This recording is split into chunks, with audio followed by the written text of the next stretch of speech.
Class 10 pre টেষ্টত science চেপ্টাৰৰ পৰা reflection আৰু ৰিফ্ৰেকশ্যন এইটো চেপ্টাৰটোৰ পৰা এটা খুবেই গুৰুত্বপূৰ্ণ কুৱেশ্যনটো সোধা হৈছিলে। কুৱেশ্যনটো আছিলে বাহনৰ পিছফালৈ চোৱা দাপোন হিচাপে কিয় উত্তল দাপোন ব্যৱহাৰ কৰা হয়? উত্তল দাপোনটো কিয় ব্যৱহাৰ কৰা হয়? গাড়ীৰ পিছপিনে যি ৰিয়াৰ ভিউ মিৰৰ বুলি কোৱা হয়, এইটোত কিয় উত্তল দাপোনটো ইউজ কৰা হয়? এতিয়া আমি এনচাৰটো চোৱাৰ আগতে এতিয়া উত্তল দাপোনটো আমি বুজি লওঁ উত্তল দাপোনটো কেনেকে থাকে।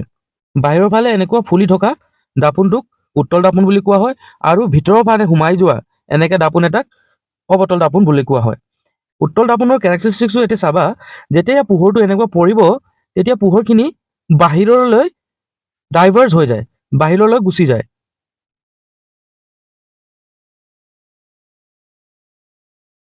ঠিক আছে, বাহিৰলৈ এনেধৰণে গুচি যায়। ইয়াৰ পৰা পোহৰটো ইয়াৰ পৰা এনেকুৱা আহে আৰু বাহিৰলৈ এনেকৈ গুচি যায়, এনেকৈ বাহিৰলৈ গুচি যায়। সেইকাৰণে উত্তল দাপোনে সদায় লক্ষ্য বস্তুৰ এটা থিয় আৰু সংকুচিত প্ৰতিবিম্ব গঠন কৰে। ই চালকজনক পিছফালৰ যান বাহনবোৰ স্পষ্টকৈ দেখাত সহায় কৰে। চালকজনে যেতিয়া গাড়ীটো চলাই আছে আৰু পিছপিনি যেতিয়া চাব লাগে, তেতিয়া পিছপিনিৰ যি ইমেজটো ইয়াত দেখা পায়, এইটো চিচাটোত, এইটো অৱতল দাপোনত যি দেখা পায়, সেইটো ষ্ট্ৰেইট দেখা পায়, মানে চিধাকে দেখা পায়, নাকি উল্টা এনেকে ভৰিটো ওপৰলৈ আৰু মাথাটো তলত তেনেকুৱা দেখি নাপায়। ইয়াত চিধা এটা ইমেজটো দেখা পায়। তাৰ বিপৰীতে যেতিয়া অৱতল দাপোনত পোহৰটো এনেকে পৰে, ৰশ্মি যেনেকে এনেকে পৰে, সেইটো ভিতৰলৈ উভতি যায়, এনেধৰণে ভিতৰলৈ উভতি যায়। ঠিক আছে, আৰু ইয়াত লগ পায়, আৰু সেই কাৰণে অৱতল দাপোনত যি প্ৰতিবিম্বটো দেখি পাবা সেইটো উল্টাকে দেখি পাবা, এইটো মাথাটো তলত হ'ব আৰু ভৰিটো ওপৰত হ'ব। এইটো লাইভ এক্সপিৰিয়েঞ্চ কৰিবলৈ কাৰণে তোমালোকে ঘৰত এটা চামুচ আছে ষ্টিলৰ, এইটো চামুচটো লৈ ল'বা। ঠিক আছে, চামুচ এনেকে থাকে, এইটো ষ্টিলৰ চামুচটো এটা লৈ ল'বা। তাৰপিছত এইপিনি যোনপিনি ভিতৰৰ ফালে এনেকে মুখটো কৰি চাবা, তোমাৰ ইমেজটো উল্টাকে আহিব, মাথাটো তলত আৰু গাটো ওপৰত এনেধৰণে আহিব।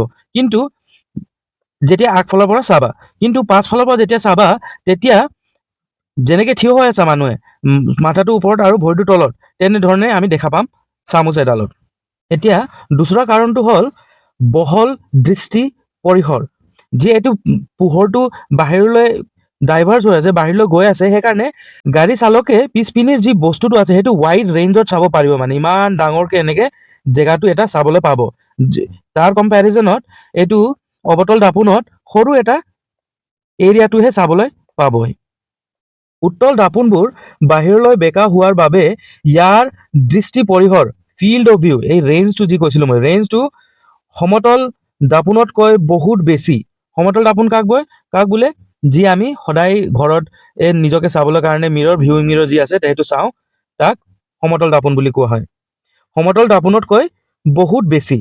ই চালকজনক পিছফালৰ এক বৃহৎ এলেকা নিৰীক্ষণ কৰাত সহায় কৰে। পিছফালে বেছি জেগাটো, এটা ৱাইড ৰেঞ্জৰ জেগাটো চাবলৈ কাৰণে হেল্প কৰে উত্তল দাপোনে।